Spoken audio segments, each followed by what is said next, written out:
अस्सलाम वालेकुम नाज़रीन, मैं हूं वसीम अली। आप देख रहे हैं चैनल न्यूज़ फाइन। नाज़रीन, जो आज की अहम तरीन डेवलपमेंट्स हैं वो आपके साथ शेयर करेंगे। इमरान खान के बारे से बताएंगे कि उनको आज इस्लामाबाद हाई कोर्ट से रिलीफ मिला या नहीं, या फिर कब तक जो है वो इमरान खान को रिलीफ मिलेगा, कब तक उनकी जो है वो जेल जो है वो बेहतर की जाएगी, यानी कि उनकी क्लास जो जेल की है वो ए कैटेगरी की जाएगी, या फिर उनको इस जेल से डियाला कब तक मुंतकिल किया जाएगा, इसके ऊपर भी बात करेंगे। लेकिन आज जो सुप्रीम कोर्ट के अंदर जो कुछ हुआ, ये पहले कभी शायद देखने में नहीं आया हुआ कि एक वकील ने जो 3 रुकनी बेंच था उसमें से 2 जजेस के ऊपर एतराज़ किया। सिर्फ एतराज़ नहीं किया बल्कि मामला यहाँ तक पहुँचा कि जजेस को फरीक कह दिया कि आपने अगर फरीक बनना है तो आप कुर्सी से उतर के नीचे आ जाएं, वगरना आप जज बने। अगर जज बनते हैं तो मेरिट के ऊपर फैसले करें। ये कौन से वकील साहब थे जिन्होंने इतनी दबंग किस्म की एंट्री मारी सुप्रीम कोर्ट के अंदर, और ये कौन से 2 जजेस थे जिनके जो है वो इसने इंसल्ट की, जिनके ऊपर जो है वो एतराज़ात उठाए, इसके ऊपर भी बात करेंगे। और आपको ये भी बताएंगे कि अटक की जेल के अंदर इमरान खान को इमरान दार एक एहलकार मिल गया है, और सिर्फ एहलकार नहीं मिला है, वहाँ पर जो वो एहलकार है वो पकड़ा भी गया है, और साथ में इमरान खान और उसके दरमियान जो कोडेड लैंग्वेज के अंदर जो गुफ्तगू हुई वो भी रिकॉर्ड हो गई है, उसको डी कोड किया जा रहा है, उसका मरले का जो है वो आगाज़ हो गया है। और ये क्या गुफ्तगू हुई, ये क्या सिलसिला है, ये कैसे इमरान खान को सहूलत जेल के अंदर मिल रही है, और क्या वो बात कर रहे थे, इन तमाम चीज़ों के ऊपर आज की इस विला के अंदर हम आपसे डिस्कस करेंगे। होगी आपसे गुजारिश कि अगर आपने अभी तक हमारे चैनल को सब्सक्राइब नहीं किया तो काइंडली हमारे चैनल को सब्सक्राइब कर लीजिए और बेल आइकन को ज़रूर प्रेस कीजिएगा।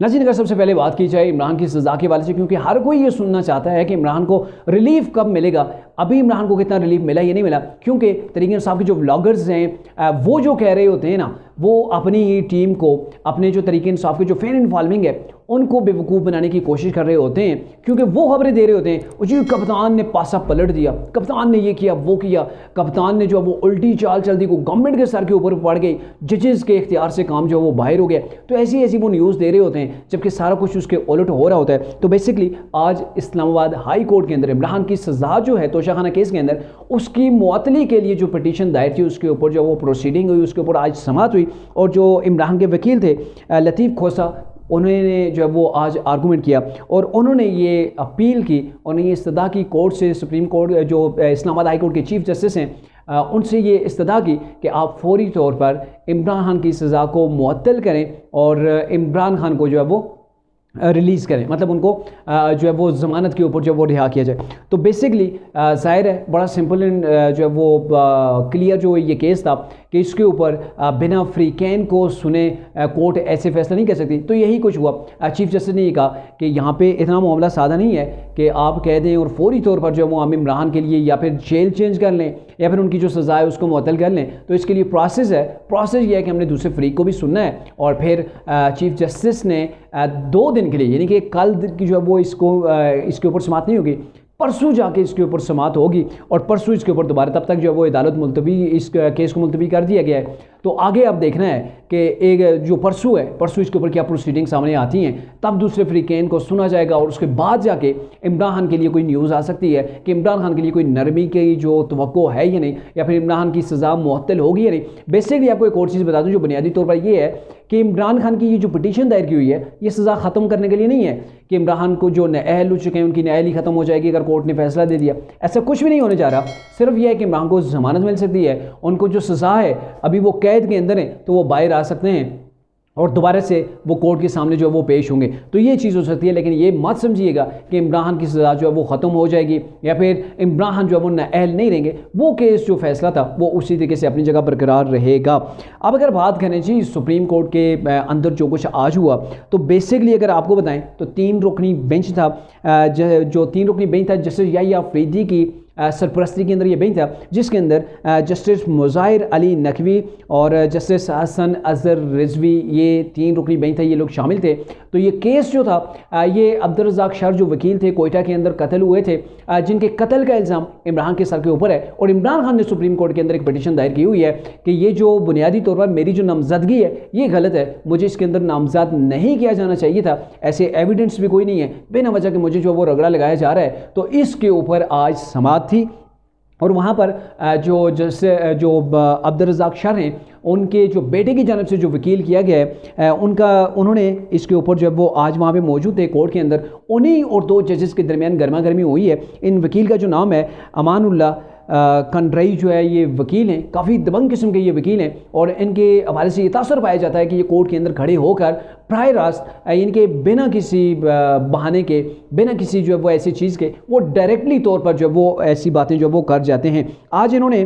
ये कहा कि ये जो वकील साहब हैं, इन्होंने ये कहा कि जो बेंच बना है इसके 2 अरकान के ऊपर इन्होंने इल्ज़ाम आयद किया और कहा जस्टिस मुज़ाहिर अली अकबर नकवी गुलाम मोहम्मद डोगर जो केस था उसमें इंतखाबात पर के ऊपर जो है वो इन्होंने आज खुद नोटिस लिया। यानी कि ये वही चीज़ है जब पंजाब के अंदर इलेक्शन नहीं हो रहे थे, KPK के अंदर इलेक्शन नहीं हो रहे थे, केस कुछ था उसके अंदर ये मौजूद थे और इन्होंने वहाँ से आज खुद नोटिस लेने के लिए कहा था chief justice of Pakistan Umar Ata Bandial को, और फिर इन्हीं के कहने के ऊपर उमर अताब बंदियाल ने जाके जब वो आज खुद नोटिस लिया था। हालांकि ये जज का काम नहीं होता है कि वो दूसरे जज को बताए केस कुछ चल रहा है, केस वो ऑडियो लीक का मामला है,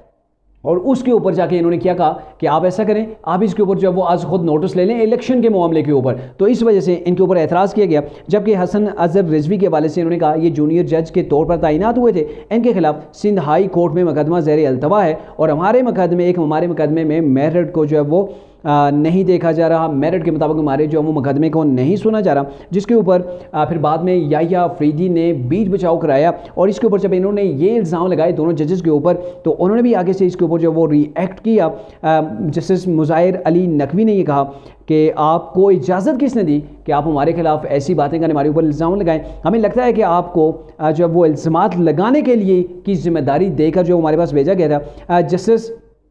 जो हसन रिजवी हैं उन्होंने ये कहा कि जो है वो जो आप जो कुछ कह रहे हैं, आपने जो मेरे ऊपर इल्ज़ामात लगाए हैं, कहाँ है वो केस जो मेरे खिलाफ है, सिंध हाई कोर्ट के अंदर पड़ा हुआ है, ज़ेर अल्तवा है, और क्या आपके पास सबूत है? अगर आपके पास सबूत नहीं है तो आप ऐसे जो है वो इल्ज़ाम नहीं लगा सकते। और इसके ऊपर जो है वो फिर जब बीच बचाव के लिए जस्टिस याहिया अफरीदी ने बात की कि जब ये बैठने लगे थे, जैसे जो वकील साहब हैं जब अपनी नशिस्त के ऊपर बैठने लगे थे तो इनको बोला कि आप कोटहरे के अंदर आपने जो बात की, आपको यहाँ पे बात नहीं करनी चाहिए थी, जजेस के ऊपर जो आप इल्ज़ामात लगाएं, आपको तहरीरी तौर पर अगर आपको कोई एतराज़ था तो तहरीरी तौर पर हमें लिख के देते, तहरीर अपनी जमा कराते, लेकिन आपने जैसे खड़े होकर कहा है ये गलत तरीका है, ऐसे जजेस के ऊपर जब वो आप एतराज़ नहीं लगा सकते और आपने जो कुछ कहा है इसके ऊपर मुआफ़ी मांगे। तो इसके ऊपर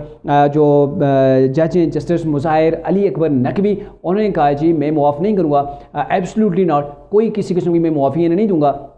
जबकि जो दूसरे हैं जस्टिस हसन रिजवी उन्होंने ये कहा है कि अगर ये अपने इल्ज़ामात जो इन्होंने लगाए हैं वो वापस लेते हैं तो ठीक है, मैं इन्हें मुआफ़ कर देता हूँ। लेकिन इन्होंने क्या कहा कि इन्होंने भी यहाँ पर बस नहीं की, इन्होंने कहा जब इन्हें कहा गया कि आप खामोश हो जाएं या कुछ भी, तो इसके ऊपर इन्होंने कहा जी आप जज नहीं, आप जज बने तो ठीक है, अगर आप पार्टी बनेंगे तो मैं बोलूँगा, मैं फिर बोलने से जो है वो नहीं रोकूंगा, बाकी जो है वो अगर आपने पार्टी ही बनना है तो आप नीचे आ जाएं, वहाँ आपको बैठने का कोई हक नहीं है। और बेसिकली एक और बार जो वो आर्गूमेंट के तौर पर जब इन्हें कहा गया कि जस्टिस मुज़ाहिर अली नकवी की जानिब से कि आप आएँ, आप हमें FIR जो वो पढ़ के सुनाएं, तो इसके ऊपर उन्होंने कहा जी मुझे आप ना ही बुलाएं, मुझे आप ना ही बुलाएं तो ज़्यादा बेहतर है, मैं आऊँगा तो बड़ी प्रॉब्लम हो जाएगी। यानी कि ऐसे इन्होंने बड़े खुले अल्फाज के अंदर ये कहा कि आप लोग जो है वो मेरिट के ऊपर हमारे केस की सुनवाई नहीं करे। तो मेरे ख्याल में ये पहली बार हो रहा है कि सुप्रीम कोर्ट के जजेस को ऐसे जो वो एक वकील जो वो टारगेट कर रहा है, ऐसे एक वकील खड़े होकर उनकी जो वो ऐसे कर रहा है। तो ये बेसिकली वो चीज़ें हैं कि जस्टिस मुज़ाहिर अली नकवी के खिलाफ अभी कई रेफरेंस भी पड़े हैं और इनकी वो आपको शायद ऑडियो याद होगी जिसकी वजह से इनकी इज्जत नहीं की जा रही।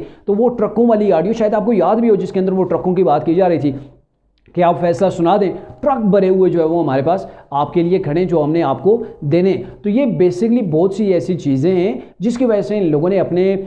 ऊपर जो है वो लोगों का एतबार जो है वो उसको खो दिया है, वो एतबार नहीं रहा और इज्जत होती है फैसलों के साथ। और जब आप फैसले बेसिकली इनको टारगेट करने की वजह भी यही थी क्योंकि अब्दुल रज़ाक शर का जो कत्ल का केस है उसका इल्ज़ाम इमरान के ऊपर है और इस जजेस को, ये जो जजेस हैं, 2 जजेस हैं जिनके बारे में ये कहा जाता था ये इमरान दार जजेस हैं, सोशल मीडिया के ऊपर ट्रेंड भी आपने देखे होंगे। और उसी चीज़ को मद्देनज़र रखते हुए कि इलेक्शन इमरान की डिमांड थी और इमरान खान की डिमांड को इन्होंने ऐन देखते हुए इसके ऊपर सुप्रीम कोर्ट के चीफ जस्टिस ने कहा था कि आप आज खुद नोटिस लें। तो बेसिकली इमरान खान के खिलाफ जो वो केस है उनके खिलाफ FIR की हुई है इस कत्ल के मुकदमे की। तो जब ये जज जो है वो उस मुकदमे को सुन रहे हैं तो यहाँ पर इन वकील साहब को जो है वो इसके ऊपर एतराज़ है जिसकी वजह से इन्होंने सुप्रीम कोर्ट के अंदर खड़े होकर उनके ऊपर जो वो इल्ज़ामात लगाए हैं। अब अगर बात करें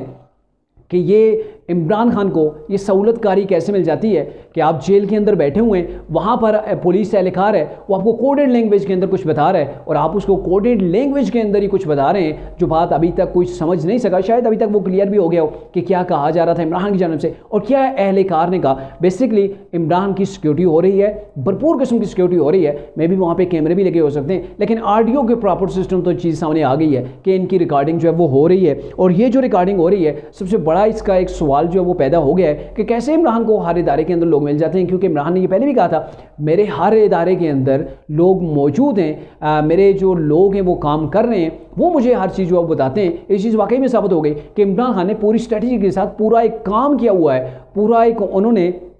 एक प्रोसेस बना हुआ है, जिस प्रोसेस के तहत ये जहाँ भी जाते हैं, जिस इदारे के अंदर जाते हैं, वहाँ से इनको सहूलतकारी मिल जाती है। और आप अंदाज़ा लगाएं कि कोडेड लैंग्वेज जो अगर मुखालिफ दुश्मन मुल्क होते हैं तो उनकी जो एजेंसीज़ होती हैं, वो अगर एक एजेंसी है उसकी अपनी कोडेड लैंग्वेज होगी, दूसरी की अपनी होगी। और वही चीज़ इमरान ने तरीके इंसाफ के अंदर भी राइज की हुई है कि आप देखें कि ज़ाहिर इमरान समझ रहे हैं, तभी उनसे जो वो कोडेड लैंग्वेज के अंदर बात की जा रही है और इमरान भी आके ऐसे ही बात करें, तो इट्स मीन कि हर जगह इमरानदार लोग मौजूद हैं, इमरानदार जो एहलकार हैं वो हर इदारे के अंदर मौजूद हैं और उनसे जो है ये चीज़ हो रही है। लेकिन अब एक चीज़ हो गई है, मुश्किल हो गई है, 150 से ज़ायद जो वो पुलिस एहलकार हैं जितने भी वहाँ पे तैनात हैं अटक जेल के अंदर, तो अब उन सब की सुकरूनती होगी। सब जो है वो इदारे, जो इंटेलिजेंस इदारे हैं, सबको जो है वो क्लीन एंड क्लियर की जब चिट देंगे तभी वो जहाँ वहाँ पे जो है वो ड्यूटी सर अंजाम दे सकेंगे। तो इसके बारे से उनका मुकम्मल बायोडाटा, मुकम्मल चीज़ों की दोबारा से तहकीकात हो रही हैं, क्योंकि ज़ाहिर है एक बंदा अगर जेल के अंदर है तो उसकी जान को भी खतरा हो सकता है, उसके साथ कोई वाक़या भी रूनुमा हो सकता है। और फिर ये जो अहम जो मैसेजिंग होती है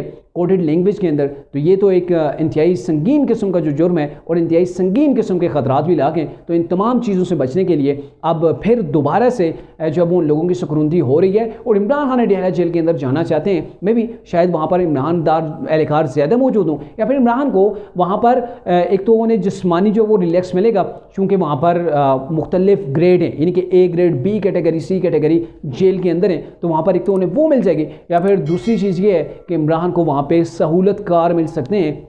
जिनसे इमरान फ़ायदा उठा सकते हैं।